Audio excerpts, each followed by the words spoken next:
Jin itu kan asal katanya dari huruf Arab, Jim dan Nun. Intinya maknanya punya arti yang sesuatu yang tertutup dari pandangan manusia. Selalu yang diperlihatkan itu ya cuman yang seremnya aja, terus dia nemplok di mana. Kalau kerasukan ini dibilangnya kemasukan jin gitu. Padahal kalau tadi Alif bilang jin itu juga dimensi alam gitu. Kan kalau misalnya dimensi berarti kan ada panjang, luas, lebar lah gitu. Masa dia nggak ada kehidupan sih? Ada aktivitas orangnya, tapi hening dan sunyi. Orang-orang yang saya lihat di situ, kebanyakan kayak orang tua. Pakaiannya juga pakaian zaman dulu.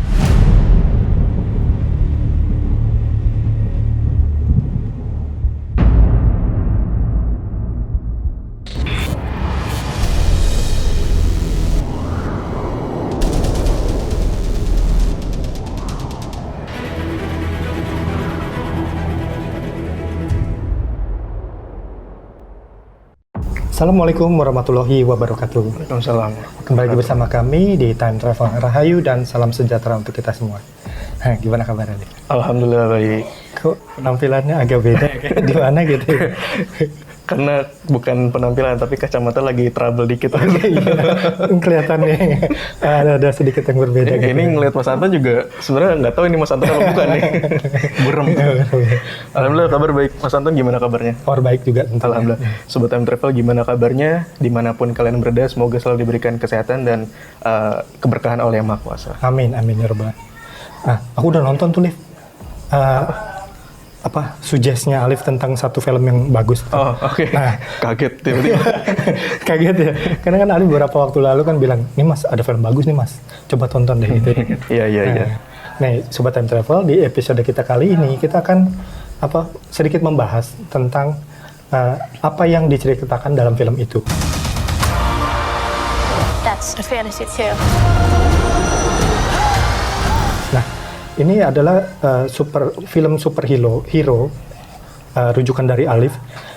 Temanya itu sedikit menarik, bukan sedikit malah mungkin banyak menariknya gitu, karena di dalamnya itu menggambarkan satu tradisi dan kultur dari Muslim ya, yang diintegrasikan jadi integrasinya itu jadi kelihatannya kayak ajaib. Kok bisa ya tradisi dan kultur Islam itu digabungkan dengan, mungkin kalau di bahasa sekarang itu jadi kayak mitologi Amerika modern. Film Marvel, salah satu film Marvel, sequelnya itu bercerita tentang superhero Miss Marvel ya gitu.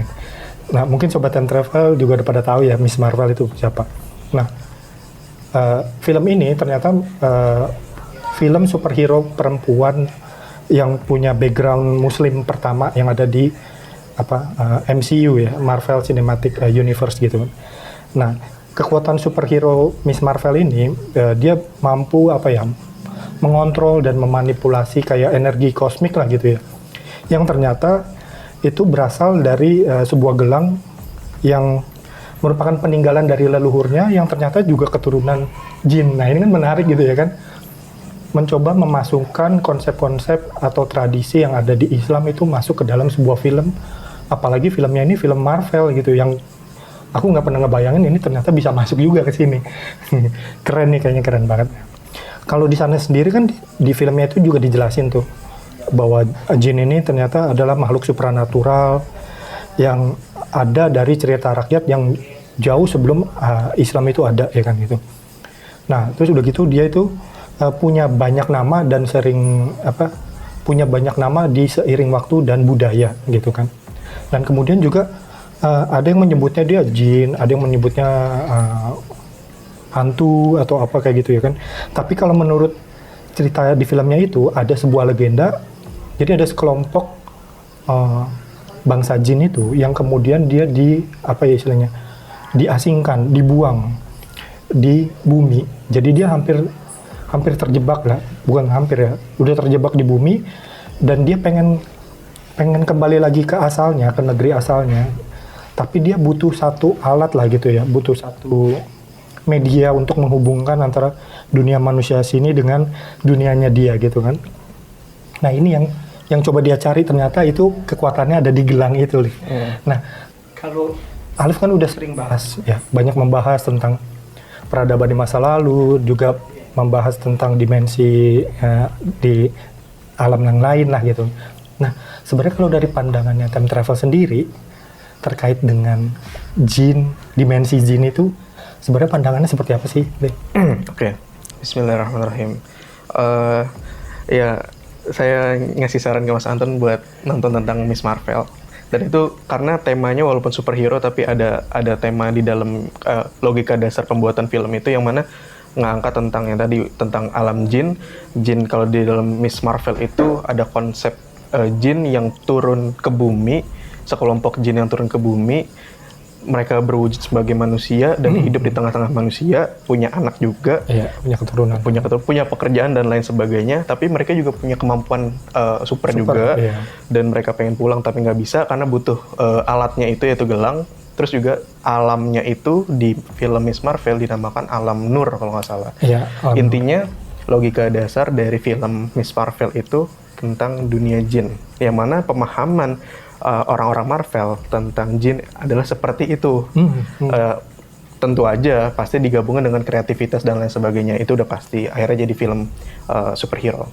Tapi ini yang menarik karena gini, bicara tentang jin, dari yang pernah saya pelajari, jin itu kan orang umum tahu jin adalah makhluk halus, hantu kayak siluman kayak pokoknya sesuatu yang serem, biasanya begitu. Tapi meskipun ada yang nggak serem pun itu disebut sebagai misalnya jin baik atau jin muslim. Kalau di Indonesia kan banyak yang bilang gitu. Kalau yang serem dibilang jin kafir atau jin jahat, hal-hal seperti itulah. Tapi kalau dari yang saya pernah pelajari, jin itu kan asal katanya dari huruf Arab, jim dan nun. Intinya maknanya punya arti yang sesuatu yang tertutup dari pandangan manusia, gitu kan. Jadi segala sesuatu yang tertutup dari pandangan manusia bisa digunakan dengan kata sifat itu, jin itu. Secara etimologi begitu. Ya, kurang lebih begitu. Mungkin kalau ada kurang-kurangnya mungkin bisa ditambahin informasinya. Nah, kemudian merujuk kepada makhluk, dari yang pernah saya alami, ternyata selama ini orang bilang kalau jin, hantu dan itu semua satu jenis. Gitu kan, semua satu jenis, semua yang hantu-hantuan apa segala macam itu satu jenis, jin disebutnya. Tapi saya banyak ngalamin kejadian di kehidupan nyata,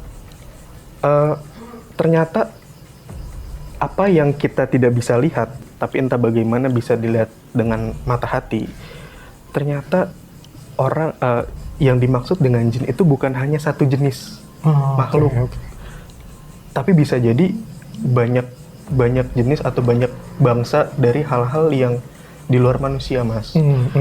Saya punya cerita. Kejadian ini baru terjadi beberapa waktu yang lalu ketika ini syuting di hari ini. Jadi pada waktu itu saya itu lagi ada acara suatu hari, itu di sore hari, ada acara di rumah salah satu saudara di daerah Depok. Terus nggak jauh dari rumahnya itu ternyata ada seperti komplek pemakaman tua di sana. Nah, saya ke sana. Kalau mau ke sana itu harus ngelewatin jalan setapak. Jalan setapak itu dari jalan raya, terus ada jalan setapak yang ngelewatin tengah-tengah makam, ada pendopo dari keramik lantainya. Setelah itu lanjut ke sana nanti ada lapangan tanah merah dan sebagainya. Saya ke sana sore-sore sama beberapa saudara. Dari jauh, saya udah ngerasa hawanya tuh nggak enak, gelap, sunyi, serem, terus bikin merinding, dingin, pokoknya hal-hal yang tidak mengenakan lah gitu, baik secara pandangan mata atau di hati. Udah, akhirnya saya singkatnya jalan ke sana, ngelewatin lah beberapa makam-makam itu. Ternyata setelah ngelewatin ada pendopo yang dari keramik dan ternyata itu mungkin buat orang-orang ngaji. Karena di situ ada beberapa Al-Quran dan juz amma. Nggak jauh dari situ di belakangnya ada satu makam yang nggak ada nisannya, tapi hanya ada guratan kayak dibikin dari entah apa itu yang di tembok lah pokoknya. Dan itu menunjuk ada satu nama yang saya juga nggak hafal namanya. Tapi hawa di situ tuh udah makin kuat, Mas. Rasanya kayak seperti mengintimidasi gitulah. Pokoknya serem lah di situ. Nah, di samping kuburan itu ada satu pohon gede. Jadi nambah kesan yang mistis gitu. Iya, wingit. Nah, ya kayak wingit gitulah. Saya juga nggak tahu itu makam siapa. Ya udah, setelah itu saya jalanlah ke jalan setapak yang ke sana lagi. Nah, sepanjang perjalanan itu, saya nemu lagi di belakang ada kayak semacam kebun itu, di belakang itu ada beberapa makam tua lagi. Oke. Jadi dari awal sampai di belakang itu isinya makam tua. Bisa dihitung jari lah, karena nggak banyak. Entah bagaimana, walaupun fisik saya pada waktu itu lagi jalan sama saudara-saudara, tapi ada satu kondisi dan keadaan yang saya tuh terbawa untuk melihat situasi di mungkin bisa dibilang sebagai alam sebelahnya, gitu. Kalau kita lihat di dalam mata manusia biasa, itu makam-makam tua. Tapi kalau dilihat dengan mata hati atau mungkin orang bilang mata batin, ternyata itu ada satu kawasan kampung yang banyak pohon-pohonnya, ada aktivitas orangnya, tapi hening dan sunyi. Orang-orang yang saya lihat di situ kebanyakan kayak orang tua. Pakaiannya juga pakaian zaman dulu. Nah, ada satu rumah yang saya tuh ngerasa rumah itu kayaknya di tempat makam yang kalau kita lihat secara kasat mata. Okay. Nah, ada satu rumah bentuk bangunan itu dari kayu-kayu atau bambu-bambu, mirip seperti rumah tradisional Betawi zaman dulu, kayak gitu. Okay. Disitulah saya inget sama film Miss Marvel itu, karena kan itu bahas tentang jin. Betul. Tentang jin, yang mana jin itu dalam film seperti manusia dan memang kayak manusia, berdampingan hidupnya sama dengan manusia dan lain sebagainya. Dari yang saya alami pada waktu itu, mungkin orang bisa mengatakan itu jin. Atau itu dimensi jin atau alam jin, bisa begitu ya? Iya, bisa. Kan orang ngelihatnya, banyak pengalaman ngelihatnya serem-serem, misalnya apa miske, apa wowo, apa yang loncat-loncat segala macam. Tapi entah kenapa saya waktu itu dikasih lihatnya aktivitasnya kayak orang dan bentuknya orang, Mas. Nggak ada serem-seremnya, cuma memang hawa keberadaannya itu menyeramkan dan gelap, pokoknya bikin merinding lah gitu. Itu. Nah, oke, itu satu. Saya ada cerita kedua. Waktu itu beberapa sekitar 1 tahun yang lalu, saya itu lagi jagain ibu saya yang sakit. Waktu itu kondisinya ada di suatu rumah sakit pemerintah di daerah Jakarta Selatan. Nah, waktu itu mau sholat subuh. Musola ini adanya cukup jauh di koridor sebelah sana. Saya jalan dari sisi gedung yang lain. Saya jalan lah sekitar jam 4:30 pagi itu. Nah, ketika saya lagi ngeliatin koridor rumah sakit, itu koridor gelap sekali. Nggak ada orang sama sekali. Nah, jadi sampai akhirnya saya ketemu 2 cabang koridor rumah sakit. Kalau ke kanan itu saya nggak tahu kemana, ke kiri itu ke arah musola. Dan musola itu kelihatan karena lampunya nyala, dari jauh kelihatan. Saya jalan sendirian, ketemu di belokan ke arah kiri itu, ke arah musola. Ternyata dari sebelah kanan yang gelap itu, jalanlah satu kakek-kakek. Pakai peci, bajunya baju kemeja warna biru, celananya itu celana yang kayak 3/4 ukurannya. Nah, dia pakai sendal. Ya napak, dan sesekali di koridor kan ada lampu-lampu tuh. Nah itu kelihatan, jadi mukanya jelas, kulitnya warna putih. Ya kakek-kakek biasa gitu. Tingginya juga mirip-mirip sama saya. Akhirnya, saya ngerasa, oh untung nih ada temen mau ke arah sana gitu kan. Jalanlah kakek-kakek duluan, saya di belakangnya ngikutin. Jalan kakek-kakek ini pelan banget, pelan. Sesekali karena ada sorotan lampu dari atas, itu jadi saya bisa ngelihat dari atas sampai bawah fisiknya dia. Nah, cuma entah kenapa satu kaki sebelah kiri itu diseret. Jalan. Saya nggak ada perasaan takut, saya nggak ada perasaan aneh-aneh, cuma logika saya berpikir, ini orang dari arah mana? Kan di sana gelap. Tadi tuh saya nggak ngeliat ada orang, gitu. Nggak ngeliat ada bayangan orang, siluet orang nggak ada. Tapi tiba-tiba muncul pas di persimpangan jalan itu. Saya pikir, oh berarti ini orang mau sholat kali di musola. Singkatnya, saya ngikutin. Tapi semakin deket musola, saya ada rasa aneh gitu. Kenapa dari tadi ini kakek-kakek jalannya diseret sebelah kiri? Akhirnya, udah paling 10 meter mau ke arah musola, mau arah ke tangga musola itu. Udah mulai terang lampunya, baru kelihatan di tangan sebelah kiri kakek-kakek itu megang satu benda yang saya tahu banget itu bendanya apa. Namanya kateter. Kateter itu kan kalau teman-teman tahu itu alat pouch untuk nyalurin urin dari pasien yang nggak bisa jalan, nggak bisa ke kamar mandi, kan gitu. Betul. Dan ternyata dari celana sebelah kirinya itu keluar selang, Mas. Selang, dan itu nyambung ke pouch kateternya itu yang dipegang. Jadi tangan kiri dan kaki kiri itu kenapa diseret? Karena ada selang dan kateter itu yang dipegang. Saya nggak berpikir macam-macam. Mungkin emang pasien yang lagi, saya pokoknya husnuzon aja pada waktu itu. Singkatnya ke musola. Musola ini udah ada beberapa orang di sana. Mungkin sekitar 6 sampai 8 orang, laki-laki dan perempuan, dan ada beberapa petugas rumah sakit juga. Kakek-kakek ini berhenti di depan tempat naruh sendal. Saya ngarah ke tempat wudhu. Dari tempat wudhu ke tempat sendal itu kelihatan banget. Kakek-kakek ini ternyata jalan ke arah samping musola. Saya selesai wudhu, nggak lama wudhu, nggak nyampe 2 menit lah ibaratnya. Saya ngeliat kakek-kakeknya udah nggak ada. Nggak ikut sholat di situ berarti? Nggak ada. Selesai sholat juga udah nggak ada. Emang nggak ada, hilang gitu aja. Saya sampai nyari-nyari di koridor ke arah sana, mau ke arah yang tadi, nggak ada satupun. Logikanya gini, kalau memang itu kakek-kakek normal, nggak mungkin jalan secepat itu. Karena dari tadi diseret jalannya, dan itu pelan banget jalannya. Masa secepat itu hilangnya? Nggak ada, pokoknya sama sekali nggak ada jejaknya. Itu tadi kan cerita saya. Tapi banyak juga teman-teman yang cerita ke saya tentang pengalaman masing-masing dari mereka, mau itu di rumah, mau itu di sekolah, mau di tempat kerja, dan macam-macam, yang intinya kalau orang bilang ya itu mereka ketemu dengan jin.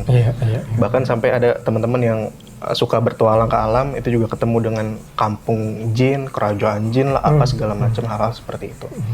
Nah, yang uniknya adalah pemahaman orang tentang jin kebanyakan di Indonesia, atau mungkin di luar negeri saya juga nggak tahu, jin digolongkan sebagai satu makhluk, satu jenis. Kalau orang itu kesurupan misalnya, atau orang itu kemasukan jin, melihat penampakan atau apapun, itu pasti semua dibilang jin. Bahkan bahkan sampai ada orang bertanya ke orang lain, kalau alien gimana? Ada orang jawab juga, alien itu bagian dari jin. Saya nggak menyalahkan juga sih, karena itu pendapat orang. Mungkin ilmu saya juga kurang gitu. Tapi dari pengalaman saya dan pengalaman orang-orang, teman-teman, saudara, siapapun yang cerita ke saya, ternyata yang dimaksud dengan makhluk itu nggak melulu soal yang serem-serem. Bisa jadi mungkin ngelihatnya kayak landscape kehidupan lain gitu loh, di samping manusia. Iya, itu Liv, yang gitu, aku, Mas. Iya, yang aku juga penasaran kan sebenarnya gitu. Tadi kan Alif udah ceritain kan sebenarnya aku dari konsep etimologinya mungkin seperti itu ya, sesuai dengan tradisi Islam gitu kan. Dan juga Alif udah ceritakan pengalaman-pengalamannya yang malah kita sebutnya juga jangan-jangan benar ketemu jin nih gitu. Kalau orang awam kan gitu jadinya. Nah, kalau aku kan orang awam juga jadinya ngelihatnya kan kayak gitu. Ya. Karena selalu yang diperlihatkan itu ya cuman yang seremnya aja, terus dia nemplok di mana, kalau kerasukan ini dibilangnya kemasukan jin gitu. Padahal kalau tadi Alif bilang jin itu juga dimensi alam gitu. Kan kalau misalnya dimensi berarti kan ada panjang, luas, lebar lah gitu. Masa dia nggak ada kehidupan sih? Nah tadi kan kayak Alif udah cerita misalnya di alam sana Mas, ternyata itu ada sebuah kampung kan gitu kan. Nah tadinya aku ngebayanginnya juga tetap serem Alif. Jangan-jangan di sana tuh berterbangan gitu bahasanya, tuh ada kunti lagi terbang, di landscape-nya begitu, tapi ada yang lagi terbang, ada yang gede banget si bulu-bulu itu lah gitu. Nah sebenarnya kan kita nggak punya gambaran ya, tentang landscape-nya alam jin itu seperti apa. Tapi kalau misalnya dari pandangan spiritnya Alif itu seperti apa sih alam jin itu? Nah, kita pernah ya di Time Travel itu ngangkat 2 episode. Pertama, itu episode tentang jeruk purut. Masa lalu jeruk purut. Kita on location waktu itu syutingnya. Betul. Itu episode lampau sekali. Sobat Time Travel bisa cek-cek awal awal ya. Itu. Yang kedua tentang kalau nggak salah kejadian di TPU Karet Bifak salah satunya. Ada episode tentang itu. Nah, 2 episode itu, pertama yang jeruk purut, kita karena langsung syuting di tempat itu, kita kan ngelihat secara alam manusianya itu makam TPU lah ya. Betul. Gitu. Tapi di TPU itu dulu juga punya masa lalu yang memang bisa jadi memang terjadi di masa lalunya seperti yang pernah kita cerita. Tapi di zaman sekarang ternyata kalau dilihat lebih dalam lagi, di sana tuh punya kehidupan yang bisa jadi tidak seperti orang bayangkan kebanyakan. Karena kayak di jeruk purut contohnya, walaupun di alam kitanya makam, tapi di sana tuh kayak ada komplek perumahannya, ada kampungnya, Kawasan gitu. iya kawasan pemukiman yang kayak gitu. Ada rumah-rumah yang bagus juga ada rumah-rumah reot ada aktivitas orang, anak kecil, orang dewasa, bahkan maaf orang-orang yang kayak kayak gembel gitu, kayak ODGJ juga ada gitu. Mungkin orang-orang yang dikatakan indigo yang bisa lihat itu ngelihatnya secara umum, oh iya di sana ada makhluk yang kayak poci, ada yang mbak-mbak itu pakai baju putih atau merah atau kuning atau hitam gitu kan, dan makhluk-makhluk lain-lain itu yang macam-macam lah yang menyeramkan. Menurut saya dari apa yang pernah saya alami, bisa jadi memang makhluk itu bisa merubah seperti itu, memperlihatkan ke orang lain bisa begitu. Tapi saya yakin mereka itu makhluk-makhluk Tuhan yang lainnya itu, mereka juga punya kehidupan yang realnya, maksudnya punya wujud nyatanya, punya bentuk yang aslinya tuh kayak gimana gitu. Mungkin kalau orang umum melihat ada satu wujud kayak misalnya mbak-mbak yang menyeramkan itu mungkin salah satu layer aja yang ditampakin ke dunia kita.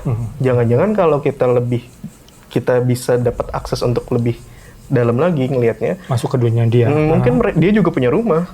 Oh, gitu. Dia juga punya kehidupan di alamnya ya. Mungkin juga wujudnya juga ya kayak orang aja. Walaupun serem mungkin lebih kayak galak atau judes kali, ya sifat-sifat yang kayak gitu.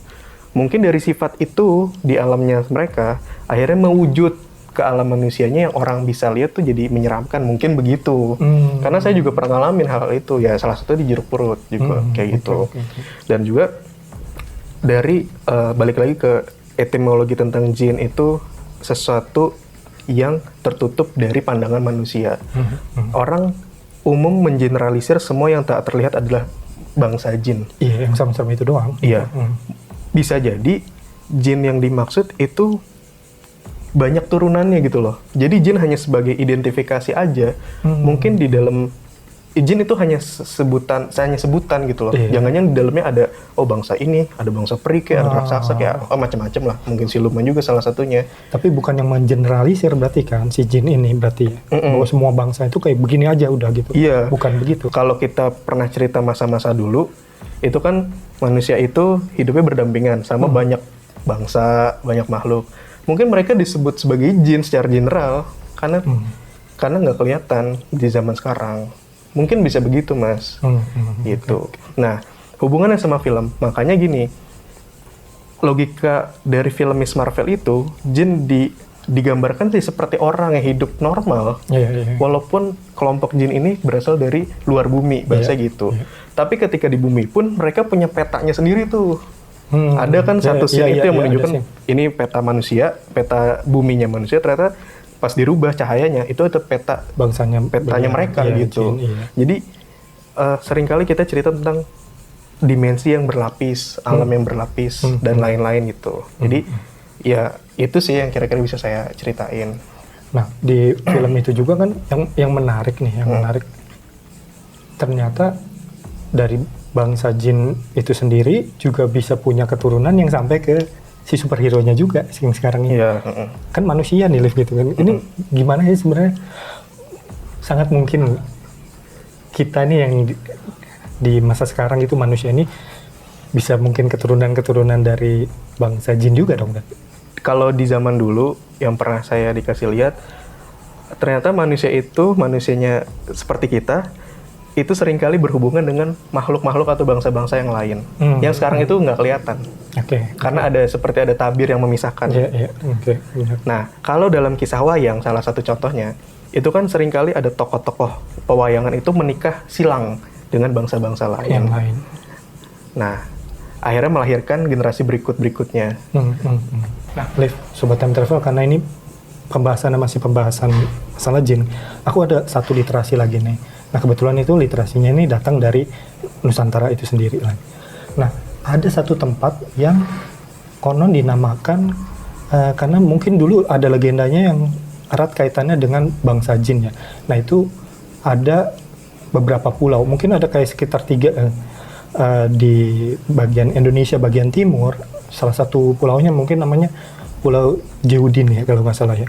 Nah, itu banyak dikaitkan dengan keberadaan bangsa jin di masa yang lampau lah gitu. Nah, pandangan Alif sendiri gimana terkait dengan itu? Ya, saya juga pernah lihat itu ada referensi tentang itu. Kalau Pulau Jayudin itu kan konon katanya merupakan ejaan lama yang maknanya juga jin juga. Itu adanya kan di sekitar Kepulauan Aru, sekitar Papua itu. Nah, ada juga di utaranya NTT kalau nggak salah.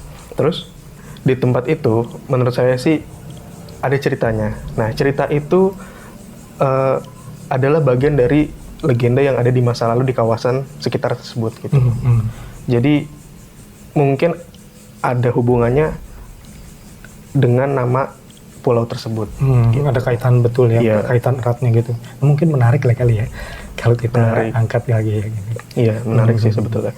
Nah, ini terakhir aja deh, Liv, sebelum kita ini, karena baru nyangkut sekarang nih ya gitu. Ini sebenarnya gangguannya banyak dari tadi. Iya. Tapi nggak fokus gitu. Jadi kurang fokus ya. Nah, Sobat Time Travel dari tadi tuh gangguannya lumayan banyak lah. Tapi ini mungkin ini pertanyaan terakhir, jadi kita bisa mengakhiri sesudah ini dan kemudian nanti ada penelusuran lagi yang lain yang lebih menarik lah gitu.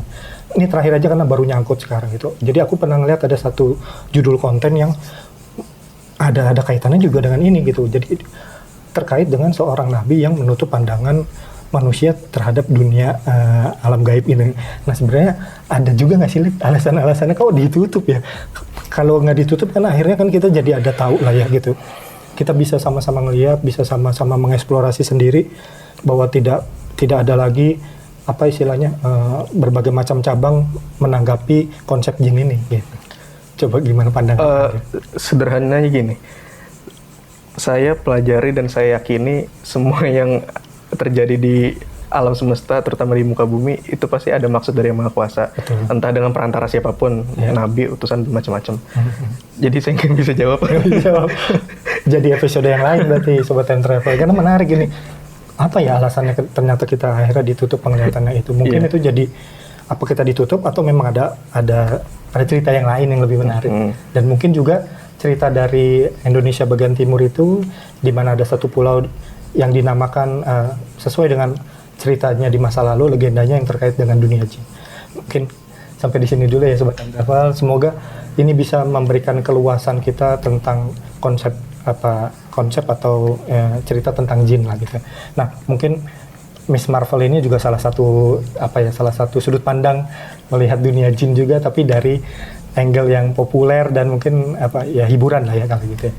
Oke Sobat Time Travel, semoga kalian suka dengan episode kita kali ini.